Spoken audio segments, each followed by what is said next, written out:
I apologize for the issues. Hello, we are here. It is an Illini basketball postgame show, the best damn Illini postgame show from No One Asked Us. Coming to you live following the absolute beatdown in Stores North.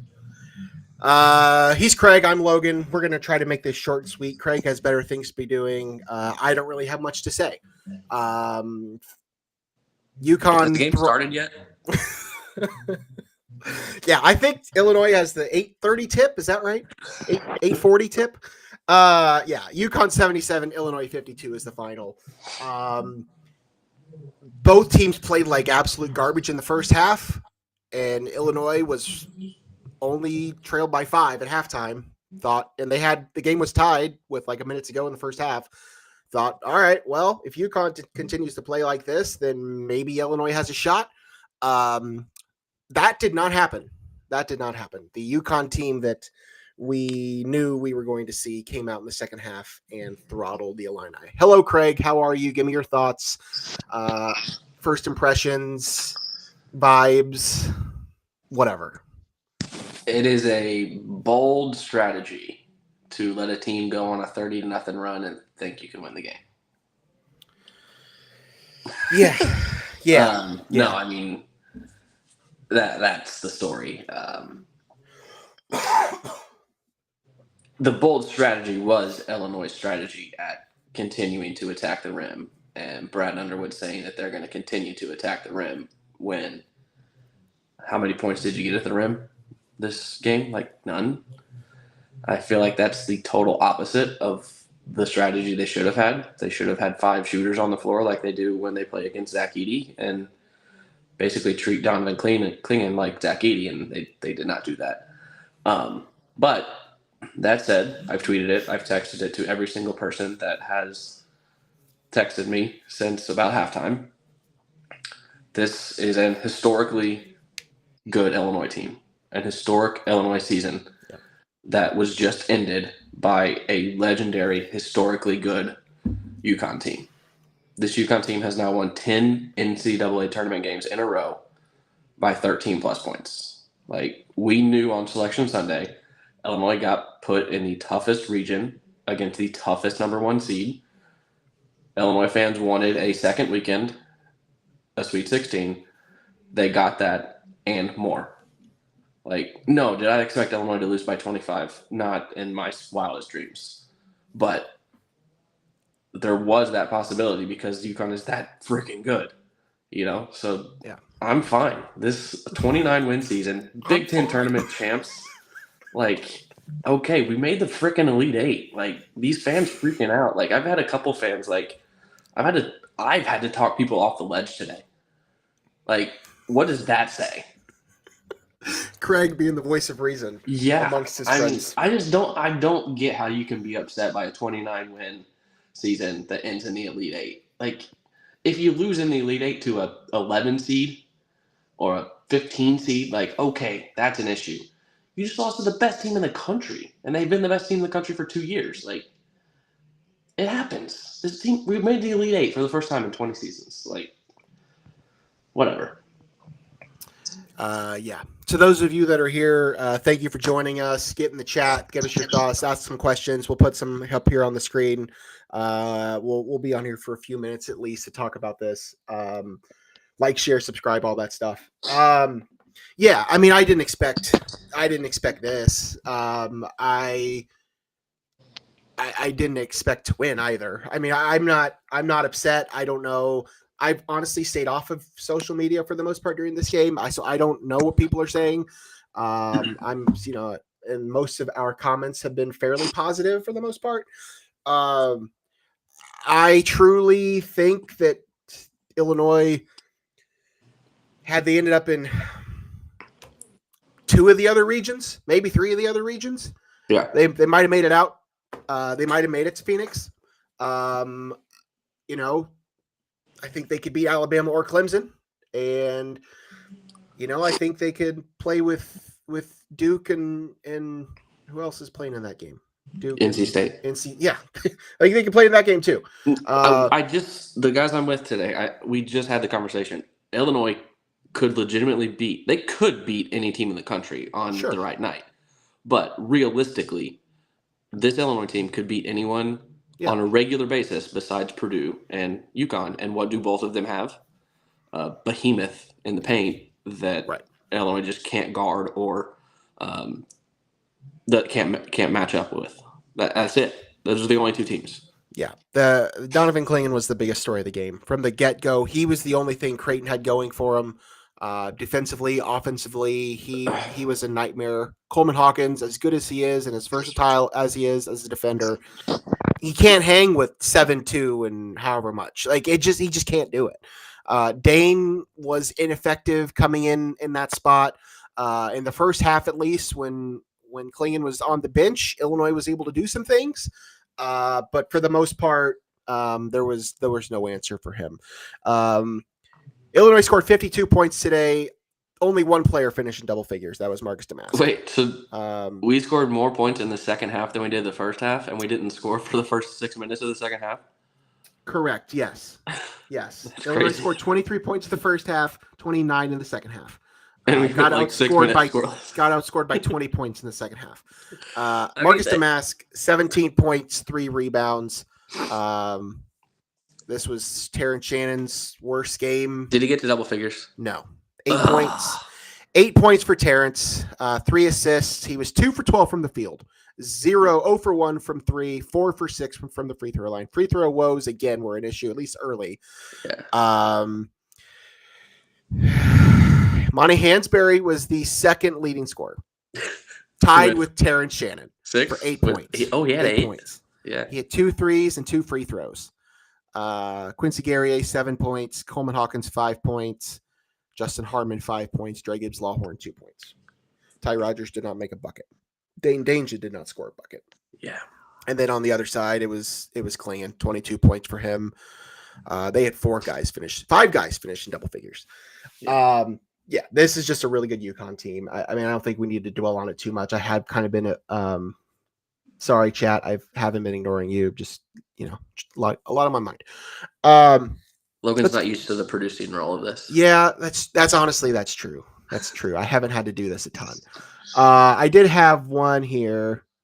Jay was kind of negative, and I do want to point this out because he was questioning starting Ty in the second half. Brad has never changed up the rotation at any point this season, regardless of whether or not he should have. It was never going to happen. This has been, other than when Terrence was out, this has been the same rotation that starts the game and starts the half. We've never seen anything different. I'm sure you can maybe make the argument, but I don't think that was ever going to happen.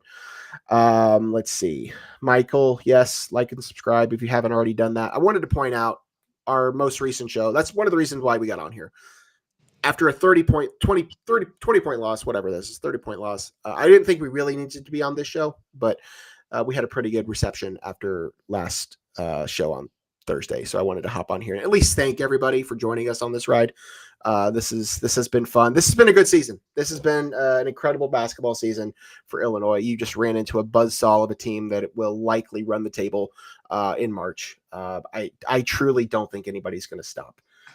Going into this weekend, or going into the Elite 8 round, I thought, redoing my bracket, I thought Purdue was going to win. I don't think so. I think it's UConn versus Purdue in the final, but I think this UConn team is just, I don't know. That's going to be a really good game. I hope it happens.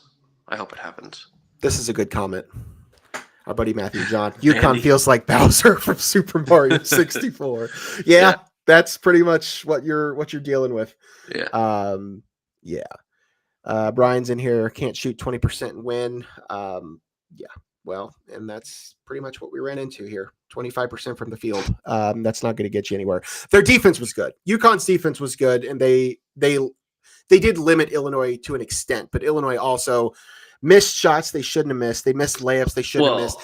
And Quincy Guerrier passed up like 5 threes in the first That's half. my thing. And I know he's not like a dead-eye shooter, but he's one of the better three-point shooters on this team. And he's choosing to not take the open three to then drive in on Donovan Clingan. Like, why? What is that decision? That just screams lack of confidence from a fifth-year senior in the most crucial game of the season. Like that, I don't know what that was about. That bothered me a little bit. That was the major issue of the first half, was not so much the offense or UConn defense. It was the fact that we were passing up shots that Illinois routinely has taken and hit for most of the year. This is a good one. Blake, this is the saddest I've been in such a long time. I'll raise my head that Jesus is resurrected tomorrow. Happy Easter. I mean, I get it. I too am sad, but like I just didn't expect to win this game. I just didn't. And I might be in the minority, but I don't think there's an ounce of sad in me. We made the freaking Elite Eight. Yeah. We won 29 games. Like there's nothing sad about today. Yeah. Like the team lost, but I think the sad part to me, and this is something that I don't really want to get into today. We will talk about this in a future show. This was an incredible run by an incredible team. Led by a fifth-year senior and 2 fifth-year seniors. I do not know what this team looks like next year. And I trust that Brad and his staff will build another formidable opponent and that can compete in the Big Ten. I trust that can happen. I'm not going to sit here and say that this team is bound for the Elite Eight next year. I just don't know. We genuinely do not know what the roster construction is going to look like next year. So it's not the days of, what your team's going to be next year. And like, you have all these guys returning, and that's not the case. Like, we know for a fact, at least 3 of our top 6 players are gone. 2 more are most likely gone as well. And then you're returning nobody that can really get you points like on their own. So that's where the sadness comes for me. It's not that we underachieved. It's not that we lost this game. It's that I don't know when we will see this again. It could be next year. The team we see next year could be as good as this year. But if that's the case, I have no idea who's going to be on the roster. like there's just no clue. So that to me is where the sadness comes.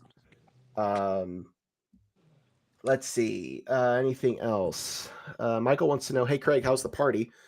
I'm sure that vibes are positive where you are.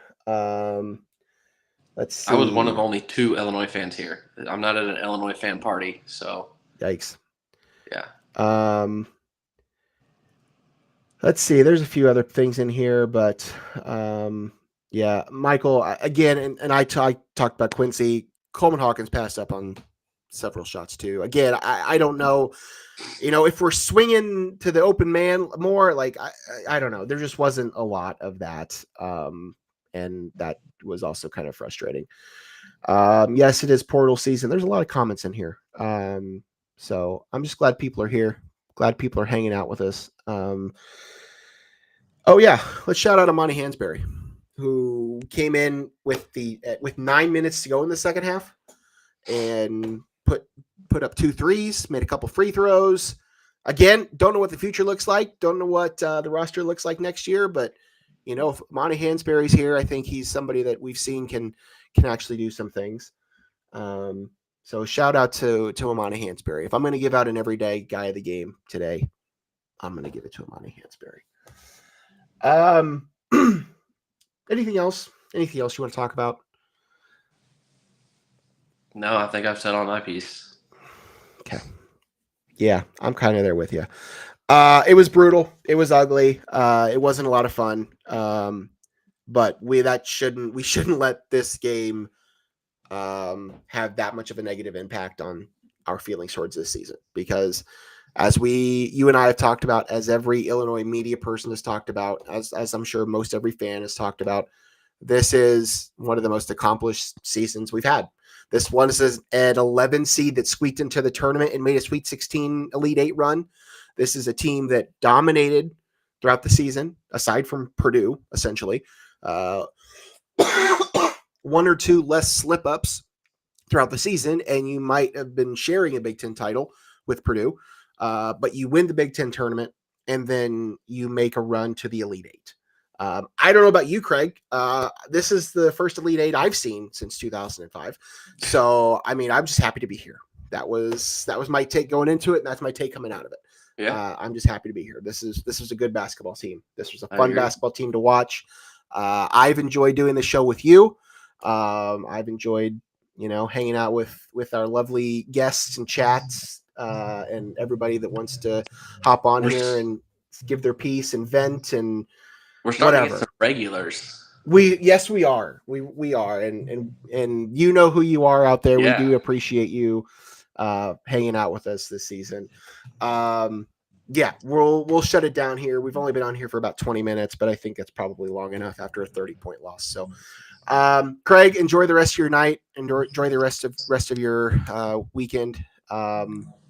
Hanging out with your buddies, and I think we can shut it down here. We'll do something soon. I don't know what. We haven't really talked about it, but I'm sure there will be plenty of portal news. Could be as early as tomorrow. Yeah. the way this world works. As soon as the season ends for a team, I don't know. I truly don't know what we're in for this offseason, but when things happen, we will hop on here and discuss. So thank you all for hanging out with us. Thank you, everybody that's watching now live, watching, listening later.